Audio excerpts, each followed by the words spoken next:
untuk hari ini kita akan melakukan uji komprehensif buat Pak Lawrence ya, Pak Lawrence. Ya, Pak.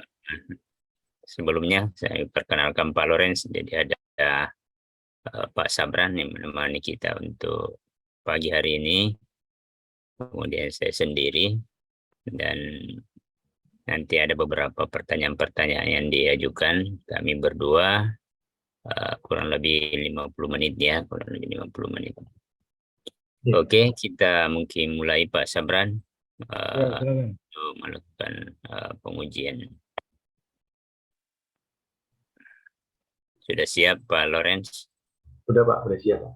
Ya. Kemudian model yang gunakan kemarin apa Pak Lawrence? Modelnya PBL Pak, Problem Based Learning. Problem based learning. Coba Pak Lawrence lakukan dulu Pak simulasi pembelajarannya atau mengenai problem based learning. Jadi di kegiatan inti saja Pak. Ya, jadi kegiatan inti saja bagaimana PBL itu. Silakan Pak Lawrence. Nah, maksudnya diuraikan begitu Pak? Di anu aja praktek kayak praktek mengajar ya, dengan mulai dari kegiatan inti saja. Saya mau lihat di tahapan-tahapan PBL-nya itu. Silakan. Perlu tampilkan media atau saya sebutkan? Nggak perlu. Ya. Saya sebutkan saja Pak ya. Ya, memori saja. Oke, baik, jadi untuk kegiatan inti untuk model PBL, yang pertama itu diawali dengan saya akan menampilkan sebuah presentasi. Kebetulan yang saya angkat topiknya mengenai bahasa pemrograman mikrokontroler. Jadi saya akan tampilkan itu di depan. Saya akan mempersilahkan peserta didik untuk bertanya terkait dengan materi yang disampaikan. Lalu di situ akan terjadi tanya jawab antara guru dan peserta didik. Nah, setelah saya menampilkan itu, maka saya memberi tugas. Saya memberi tugas kepada peserta didik untuk mengidentifikasi permasalahan terkait bahasa pemrograman mikrokontroler. Nah, setelah itu masuk ke yang kedua, yaitu saya akan membagi peserta didik ke dalam beberapa kelompok secara acak. Nah, setelah itu saya akan menampilkan pertanyaan panduan. Menampilkan pertanyaan panduan sebagai materi mereka untuk berdiskusi. Nah, setelah itu saya akan memfasilitasi tiap-tiap kelompok untuk berdiskusi terkait dengan bahasa pemrograman mikrokontroler. Dan saya memberikan batasan waktu yang bisa mereka gunakan. Kemudian selanjutnya, saya akan mengecek dengan cara menanyakan pada peserta didik apakah mereka sudah memahami tugasnya atau ada yang belum paham. Kemudian saya akan mencoba untuk memotivasi peserta didik ini supaya terlibat aktif untuk berdiskusi. Kemudian saya akan memantau jalannya berdiskusi dengan melihat pekerjaan-pekerjaan di kelompok masing-masing. Nah, setelah itu selesai, maka saya membantu peserta didik untuk membuat slide presentasi. Di sini mungkin menggunakan PowerPoint dari hasil diskusi yang sudah mereka lakukan. Lalu, saya juga akan meminta tiap-tiap kelompok untuk mempresentasikan diskusinya ke depan kelas menggunakan proyektor juga. Kemudian selama proses itu berlangsung, saya juga sudah mencoba untuk menilai berdasarkan rubrik penilaian yang sudah disiapkan sebelumnya. Setelah itu selesai semua, pada bagian akhir saya akan memberikan post test kepada peserta didik untuk melihat sejauh mana kemampuan mereka dalam menyerap pembelajaran yang baru mereka terima. Itu kira-kira Pak untuk kegiatan ini. Oke, Pak Lorenz sudah jadi PBL ya. Kalau yang lain apalagi selain Kebetulan yang saya ambil PBL Pak. hanya PBL saja? Iya. Oh iya, oke. Untuk Kemudian setiap rancangan atau semua rancangan? Bagaimana Pak? Untuk setiap rencana aksi itu semua begitu atau hanya satu sesi? Semua keempat rencana aksi itu saya pakai model PBL Pak. Oh gitu. Coba kita lihat satu persatu nanti ya. Iya Pak. Oke. Silakan Pak Haji. oke, selanjutnya Pak Lorenz, jadi kan kemarin ini ada kegiatan sebelum kita membuat rencana aksi itu ya. Iya Pak. Ada kegiatan mulai dari mengidentifikasi masalah sampai penentuan solusi. Oke, coba bisa tidak diceritakan tahapan-tahapannya itu Pak Lorenz? Tahapan-tahapannya Pak ya. Iya. Ya, yang pertama diawali dengan eksplorasi masalah Pak. Jadi kami diminta untuk mengeksplor masalah-masalah yang terjadi di sekolah masing-masing, masalah-masalah real. Tentunya ini dalam batasan masalah yang kira-kira bisa dipecahkan di dalam kelas begitu. Jadi awalnya kami diminta untuk mengidentifikasi 6 masalah. Nah, setelah masalah teridentifikasi, maka diminta untuk kira-kira apa nih yang menjadi penyebab masalahnya.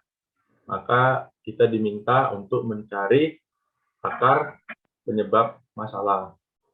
Kemudian dilakukan analisis untuk menentukan akar penyebab masalah. Nah, dalam menentukan akar penyebab masalah ini, kami diminta untuk melakukan studi literatur ya dengan membaca berbagai penelitian, berbagai jurnal, dan juga melakukan wawancara ke beberapa subjek lah katakan begitu, mulai dari kepala sekolah, guru, rekan sejawat, bahkan sampai ke pengawas dan ke pakar. Nah, setelah kami mendapatkan berbagai sumber dan masukan, kami dapat menentukan akar penyebab masalah. Nah, setelah menemukan akar penyebab masalahnya, kami diminta untuk mengeksplorasi lagi kira-kira apa nih solusinya yang bisa diberikan dari berbagai permasalahan tersebut. Maka kami juga seperti itu melakukan studi literatur lagi, melakukan wawancara untuk kira-kira mencari solusi apa yang tepat yang kira-kira memungkinkan untuk dikerjakan atau dilakukan dalam proses pembelajaran di sekolah. Gitu Pak kira-kira prosesnya Pak. Oke. Selanjutnya Pak Lorenz, setelah Anda tadi menentukan masalah, mungkin dipilih dulu salah satu masalah, berikan contoh ya, satu menentukan masalah sampai nanti menentukan PBL itu sebagai solusi. Ya, bagaimana anunya tahapannya? Contoh satu dari kegiatan penentuan penyebab masalah ya, penentuan penyebab masalah. Silakan Pak Lorenz. Berikan satu contoh dari tahapan-tahapan yang Anda lakukan tadi. Oh iya Pak, baik. Jadi setelah dipilih salah satu saja. Kan 6 baru keempat ya, tapi coba satu kemudian Anda ini silakan. Ya Pak, jadi yang pertama itu mungkin yang saya angkat sesuai juga dengan RPP yang sudah saya upload. Ya, yang pertama masalahnya itu Pak terkait dengan siswa itu kesulitan ketika belajar praktikum. Ini saya alami memang di sekolah, jadi ketika praktikum itu kadang siswa itu kesulitan dalam artian ketika praktikum mereka bingung gitu loh. Langkah-langkah apa yang bisa yang untuk harus mereka kerjakan begitu. Di situ saya menentukan bahwa akar penyebab masalahnya yang pertama model pembelajarannya saya tetapkan dengan model PBL dari berbagai studi literatur bahwa PBL itu dapat membantu siswa dalam memudahkannya dalam melakukan praktikum jika dikombinasikan dengan media yang tepat. Maka di samping menentukan model, saya juga menentukan media pembelajaran untuk mengatasi kesulitan belajar siswa ini. Akhirnya saya pilihlah beberapa media yang bisa membantu siswa dalam praktikum. Jadi berdasarkan studi literatur dan berdasarkan wawancara, ada beberapa media yang akhirnya saya pilih. Itu yang pertama menggunakan video pembelajaran berbasis praktikum. Jadi video ini penting karena kalau guru hanya mendemonstrasikan, terkadang siswa ini sering lupa. Jadi perlu ada video sebagai dokumentasi. Jadi kalau udah lewat saat demonstrasi pun, siswa masih bisa melihat rekaman video begitu. Kemudian melakukan atau menggunakan software-software pendukung. Misalnya pada kesempatan ini saya menggunakan software simulasi Proteus, kemudian juga menggunakan software Arduino IDE. Nah, itu untuk memudahkan siswa dalam praktikum. Nah, setelah itu saya juga buatkan LKPD untuk membantu siswa step-stepnya langkah demi langkah untuk semakin memudahkan siswa dalam praktikumnya. Itu Pak kira-kira. Oke, silakan lu Pak Sabran. Pak Sabran. Oke, Pak Lauren, saya ingin tadi urutan ceritanya ya, urutan penetapan masalahnya. Tadi itu masalahnya tadi kalau nggak salah apa tadi mahasiswa kesulitan dalam praktikum gitu ya. Ya Pak. Kesulitannya seperti apa sih? Kesulitan membaca langkah-langkahnya atau apanya Pak? Biasanya siswa itu Pak nggak tahu nih setelah ini mau ngapain lagi, setelah ini mau ngapain gitu kan. Nah, terkadang mereka tuh lupa. Misalnya kan saya selama ini biasanya hanya mendemonstrasikan gitu di tempat kelas gitu kan, mendemonstrasikan tanpa membuat video. Nah, jadi kadang mereka setelah demonstrasi itu kan ya karena mungkin keterbatasan ingatan atau bagaimana dan tidak mencatat, kadang lupa setelah itu mau ngapain lagi, setelah ini mau ngapain lagi. Kadang mereka bingung. Nah, sebenarnya itu akar masalahnya apa tuh Pak? Akar masalahnya ya mungkin memang apa tadi Pak, media pembelajaran yang dibuat guru itu belum tepat gitu, belum mampu mengakomodasi kebutuhan siswa. Medianya atau modelnya Pak? Mungkin cenderung ke medianya Pak, karena kan kalau modelnya memang kan dalam model itu ada media, ada metode, ada media di dalamnya. Iya, makanya kemarin saya tentukan memang awalnya ke media, maka untuk membungkus. Terus kalau nggak salah tadi Anda mengatakan Anda memilih project based learning ya? Problem Pak, PBL. Problem based learning. Lah, ya. Problem based learning itu media atau model Pak? Model Pak. Loh. Kan tadi katanya media yang menjadi akar masalahnya. Terus dipusatkan dengan model. Kenapa bukan model saya menjadi akar masalah gitu modelnya, kemudian dipilih pemecah masalahnya dengan problem based learning gitu ya. Di dalamnya, dalam pelaksanaannya, sintaksnya nanti itu ada penggunaan media itu untuk semua, apapun modelnya ya tetap harus ada penggunaan medianya, entah itu multimedia berbasis IT atau media apapun. Gitu. Jadi ini kan media aja menjadi masalah Pak, modelnya mestinya, ya. Iya. Ya. Saya nggak tahu itu, tapi yang Anda tulis di di itunya waktu format itu apa? Di format Waktu 21 itu saya buat medianya, Pak.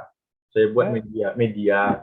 Cuman kan waktu itu kan saya buat akar masalahnya media. Cuman waktu ke LK berapa itu kan katanya kan media itu harus ada pembungkusnya apa? Nah, itulah perlu ditentukan modelnya. Kira-kira modelnya apa dengan media itu dikemas dengan model apa? Akhirnya ditarik lagi studi literatur begitu kan, ternyata cocok begitu loh dengan media yang saya buat tadi, cocok dengan model PBL. Gitu kira-kira. Ya, pertanyaan saya itu dalam kajiannya Anda, itu yang mana lebih dulu tentukan modelnya, lalu medianya, atau media tentukan modelnya? Ya, setahu saya itu ya tentukan modelnya, kemudian tentukan metodenya, di dalamnya itu ada media. Ya, itu medianya media multimedia gitu. Ya, saya kira gitu ya. Nah, sekarang Anda sudah buat rencana aksinya untuk ini? Sudah, Pak. Nah, terus bagaimana Anda menuangkan, tentu Anda juga sudah merancang perangkat pembelajaran ya, terus bagaimana caranya Anda menerapkan apa tadi, media atau model? Model, Pak, model. Ya, itu kan model, project apa problem based ini diterapkan dalam pembelajaran, tentu ada sintaksnya ya. Iya, Pak. Itu dimasukkan dalam aktivitas belajar pada kegiatan ini tadi. Anda kan mengatakan ada pembagian kelompok, ya. Tentu kelompok ada tugas-tugasnya, lalu kemudian ada aktivitas melakukan praktikum. Setelah itu Anda aktivitas membuat laporan atau destinasi untuk mereka gitu ya, mempertanggungjawabkan hasil praktikumnya. Ya. Iya, Pak. Nah, apa Anda yakin dengan cara seperti itu masalahnya teratasi? Iya, menurut saya yakin, Pak. Terus bagaimana Anda mengevaluasi itu? Mengevaluasinya, ya saya sudah menyiapkan instrumen untuk evaluasi, Pak. Yang pertama ada beberapa beberapa item lah yang sudah saya siapkan untuk mengevaluasi itu. Mulai dari yang pertama lembar refleksi, kemudian ada juga saya buatkan tanggapan siswa mengenai pembelajaran, kemudian ada juga saya buatkan untuk penilaian artefak. Nah, jadi untuk mengumpulkan menilai hasil praktikum yang sudah dikerjakan oleh siswa. Dari situ mungkin akan kelihatan bagaimana hasilnya, dan begitu juga mereka juga dapat menilai atau melihat bagaimana cara saya dalam menyampaikan atau membimbing mereka dalam praktikum, gitu, Pak. Yang memberikan penilaian siapa, siswanya atau Anda yang menilai kepada siswa? Yang menilai kepada siswa saya, Pak. Nah, terus Anda melakukannya pada saat proses pembelajaran atau setelah pembelajaran? Setelah pembelajaran, Pak. Lalu dalam prosesnya itu kan tadi Anda melakukan problem based learning, itu kan berbasis pemecahan berbasis masalah ya. Kemudian itu kan ada penilaian proses mestinya. Penilaian prosesnya dilaksanakan di mana? Di akhir atau maksudnya kalau yang ke siswa, Pak, ya selama kegiatan inti itu, Pak, dari awal kegiatan inti itu saya sudah menilai. Itu yang penilaian untuk siswa. Dan saya kan juga memberikan lembar instrumen yang bisa diisi oleh siswa untuk menilai saya, begitu, Pak, sebagai guru. Jadi siswa juga ada lembar instrumennya untuk menilai bagaimana tanggapan siswa mengenai materi yang saya sampaikan, cara saya menyampaikan materi. Nah, itu yang dilakukan di akhir, maksudnya begitu, Pak. Bukan. Kalau yang dilakukan itu, Pak, bingung juga saya mendengarnya itu. Padahal itu kan penilaian siswa itu tidak masuk dalam raport penilaian terhadap mereka, toh? Itu kan penilaian untuk guru. Nah, kenapa mesti setiap sisi pembelajaran dilakukan oleh siswa? Yang harus dilakukan adalah guru melakukan penilaian terhadap siswa, dimulai dari eh, sikap, ya, kemudian proses, kemudian hasil akhir. Itu guru yang lakukan. Jadi guru dalam hal ini bertindak sebagai pengajar sekaligus apa namanya observer, ya, sekaligus sebagai apa ya sumber belajar gitu. Oke, berikutnya Anda tahu apa itu HOTS?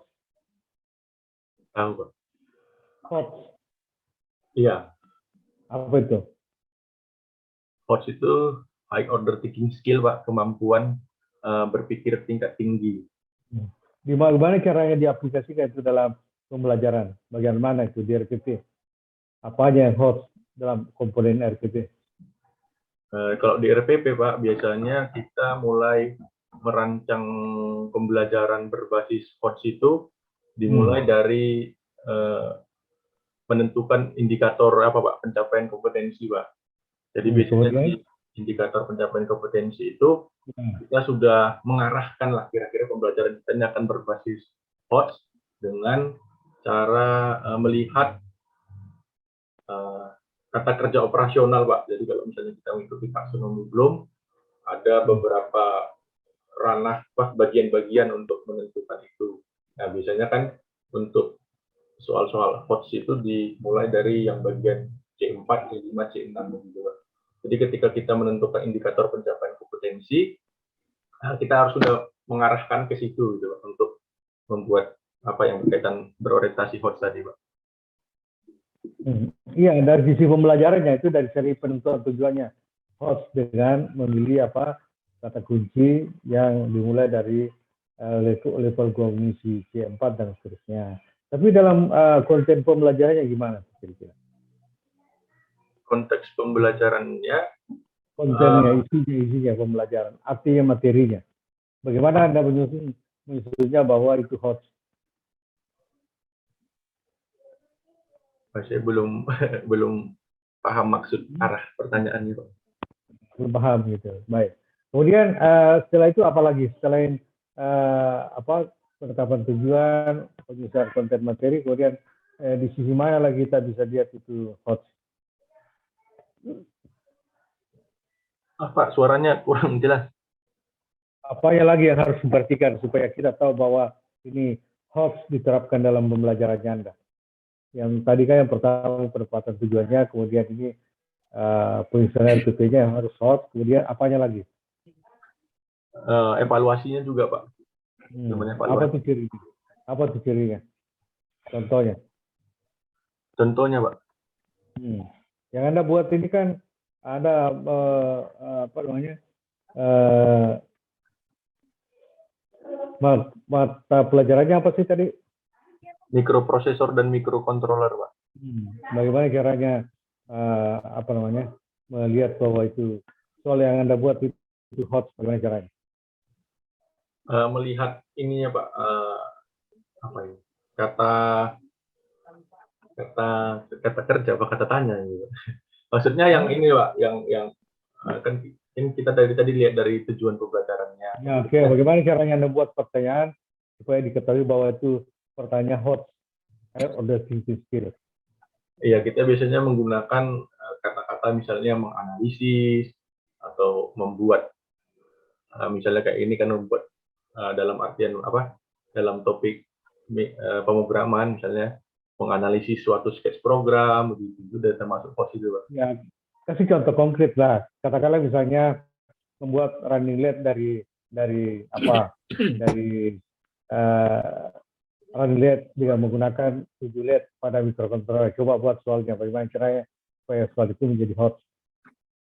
Oh iya, misalnya gini, rancanglah sebuah running late menggunakan 10 led yang mana dimulai dari kiri ke kanan dengan jeda waktu 1 detik. Wah, ini luar biasa ya. Itu bisa kasus seperti itu tidak gampang itu. Ya itu jadi itu harus ditambahkan, diilustrasikan dengan gambar. Misalkan gambar begini, ini buatlah program untuk menjalankan LED yang bergerak dari kiri ke kanan, kemudian jeda, kemudian bergerak dari kanan ke kiri selama sekian detik. Wah, itu nggak gampang, itu banyak tahapan yang harus dilalui gitu. Apalagi kalau buatlah rangkaian ini, kemudian kembangkan programnya dengan mengacu kriteria, menjalankan LED berselang satu, ya enggak berselang nyala ya, satu, baru LED ketiga, LED kelima, LED ketujuh, kemudian bergerak lagi ke kiri, LED ke-6, 5, 4, ya itu kan kelihatan. Kalau itu cepat dilakukan, itu kan menjadi menarik bagi sebagian orang, ya. Tapi bukan itu menariknya yang menjadi persoalan kita. Yang menjadi persoalan adalah bagaimana membuatnya itu soal menjadi high order thinking. Nah, terakhir, kira-kira apa sih bedanya soal hoax dengan soal yang sulit? Dengan soal yang sulit, Pak. Ya, kalau soal sulit ini, Pak, dia sulit ini subjektif, Pak. Maksudnya tiap orang itu akan berbeda-beda menilai kesulitan itu, Pak. Misalnya contohnya kan mungkin kalau kita tanya tentang gerbang logika begitu ke anak SMP, nah itu mereka akan menganggap itu sulit, Pak. Bukan itu deskripsinya, ini kan cuma fokusnya subjeknya sama anak SMK. Yang ditanyakan ke SMP untuk melihat soalnya hot atau tidak, ya tetap pada anak SMP. Nah, kuncinya hot high order thinking skill itu kan level soalnya itu kan ada mudah, ada sedang, ada sulit. Nah, kalau level sulit ya sulit. Nah, hot itu tidak selamanya harus sulit, kan gitu. Tadi yang contohnya tadi itu buat translate itu bukan sesuai yang sulit, tapi itu memaksa kita untuk menyelesaikannya dengan menerapkan pemikiran tingkat tinggi, ya kan gitu. Ya, Paham maksudnya? Iya. Laura ini dari mana? Dari Riau, Pak. Program studi apa? Ngajar di sekolahnya, Pak, ya? Program waktu kuliah? Waktu kuliah saya teknik elektro, Pak, di Universitas Sanata Dharma. Oh, Jakarta. Di Jogja, Sanata Dharma. Iya, di Jakarta. Oke, baik. Di Sanata Dharma ini. Sanata Dharma. Dulu waktu saya selesai satu, hampir ngajar di sana, dipanggil ke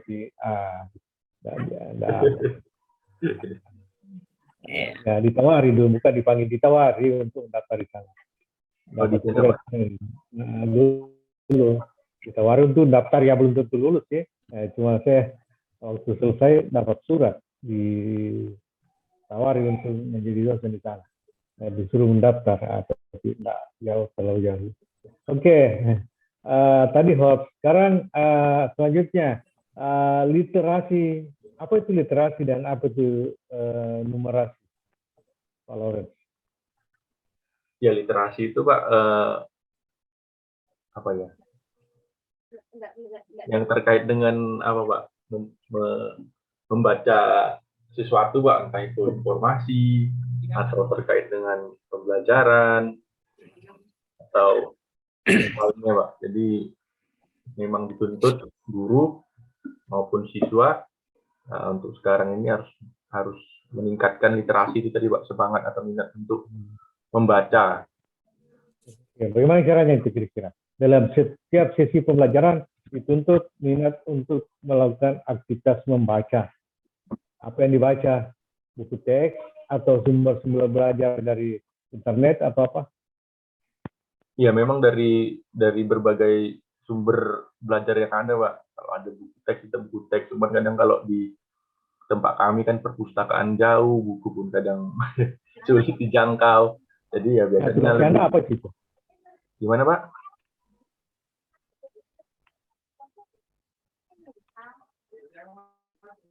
Maaf, bagaimana, Pak? Mohon diulangi. Untuk meningkatkan literasi itu apa? Ya, tugas Anda untuk meningkatkan literasi siswa itu gimana?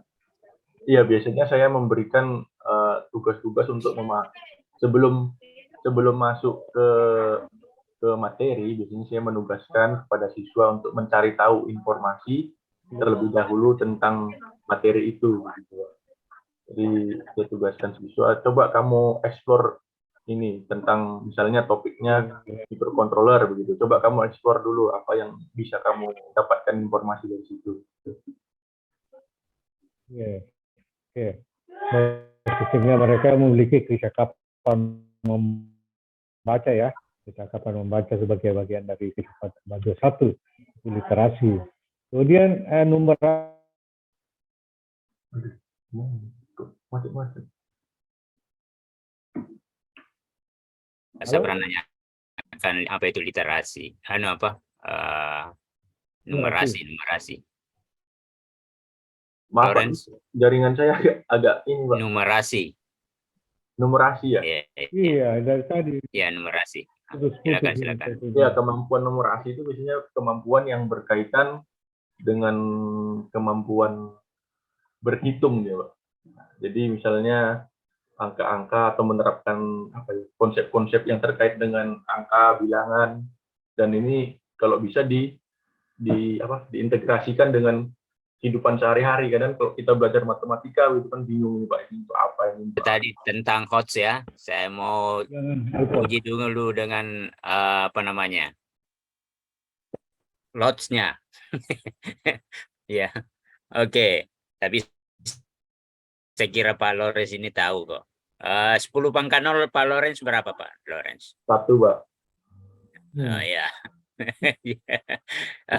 Kalau 1 dibagi 0 berapa? 0, Pak. Itu yang salah Pak Lawrence. Pak Lawrence, 2 pangkat 0. 1, Pak. Oh iya. Iya. Kalau 1 tambah 1, Pak? 2, Pak. Dari mana itu, Pak? 1 tambah 1 itu 1-0, Pak. Bukan bingung ini, Pak. Ini kan Anda pengajar mikroprosesor, mikrocontroller. Jadi kalau disuruh anak-anak 1 tambah 1, masa 2? Nah, dan kedua, Pak, yang ada 1 aja. Ya. 1 dan 0 gitu. Ya, yang tidak ditahu tadi Pak Lawrence 1 dibagi 0. Ya, dicari Pak Lawrence ya. Itu lots-nya, bukan hots-nya. Hots-nya Pak Lawrence tadi bagus. Tinggal lots-nya ini yang 1 ini. Berapa kira-kira Pak Lawrence? 1 dibagi 0. Dibagi 0. Iya. Tidak terdefinisi, Pak. Iya. Ya, tak terhingga ya. Ya, tidak terhingga. Bukan tak terdefinisi. Kalau tidak terdefinisi masih ini. Kalau tak terhingga itu kan terdefinisi itu. Oke, saya kira sudah cukup Pak Sabran, Pak Lawrence ya. Alhamdulillah. Pak Lawrence ya selamat. Sudah kita lakukan pengujian kurang lebih 30 menit lebih Pak Lawrence ini. Ya. Oke. Tidak tahu temannya yang lain masih adakah di luar itu. Ya, keluar silakan meninggalkan ini. Background, nanti disampaikan temannya yang sudah siap langsung masuk. Ya, Pak Lawrence. Oh iya, Pak. Nanti ya, silakan. Terima kasih, Pak. Sorry Pak Lawrence, ada tadi tanya belum Pak Sabran. Apa ya? Tepaknya. Oh ya, tepak. Ya, sorry. Ya, dilanjut sedikit Pak Lawrence tentang tepak. Oke, Pak Lawrence, apa tuh TPACK Pak Lawrence? TPACK ya, Pak ya. Ya. Kepanjangannya T-nya itu teknologi, Pak. Itu pedagogi. PA-nya itu pedagogi, TK-nya itu knowledge, Pak. Jadi ini harus atau dituntut untuk bisa diintegrasikan dalam pelajaran. Ya, bagaimana caranya itu Pak Lawrence? Ya, biasanya dalam menyusun rancangan pembelajaran atau RPP, di situ guru bisa menyelipkan unsur-unsur penggunaan teknologi. Ya, dari sisi guru, teknologi apa yang masuk kategori ini penerapannya diterapkan dalam pembelajaran? yang paling banyak dan Anda gunakan? Dan apa gunanya? Yang paling banyak biasanya media presentasi menggunakan PowerPoint, Pak, proyektor. Atau bisa juga kalau misalnya yang saya gunakan itu kan, Pak, menggunakan software simulasi. Kalau misalnya dalam soal-soal kita bisa menggunakan semacam begitu, Pak. Oke, itu oleh gurunya. Sekarang oleh siswanya seperti apa gitu? Oleh siswa, Pak, ya. Nah, siswanya juga menggunakan teknologi, Pak. Apa itu? Minimal dia bisa memanfaatkan smartphone yang mereka miliki, memaksimalkan lah gitu, Pak. Karena kalau apa misalnya?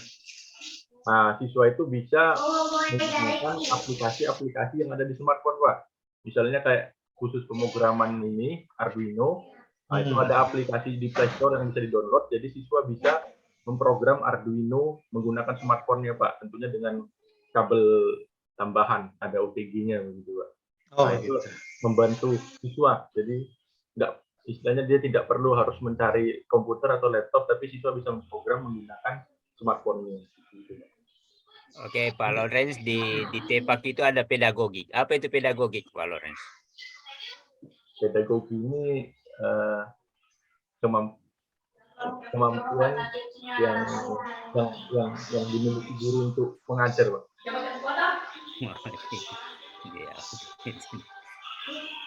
Jadi ilmu yang tentang apa ya? Pengajaran lah begitu, Pak. Strategi mengajar. Ya, itu untuk mengajar, Pak. Oke lah, apa-apa. Oke, baik. Saya kira cukup, Pak Ji. Iya, cukup ya. Sudah semua tadi. Oke, silakan Pak Lawrence. Nanti bagi temannya masuk cepatnya Pak Lawrence, ya. Kasih tahu cepat masuk. Oke, silakan Pak Lawrence. Mohon maaf.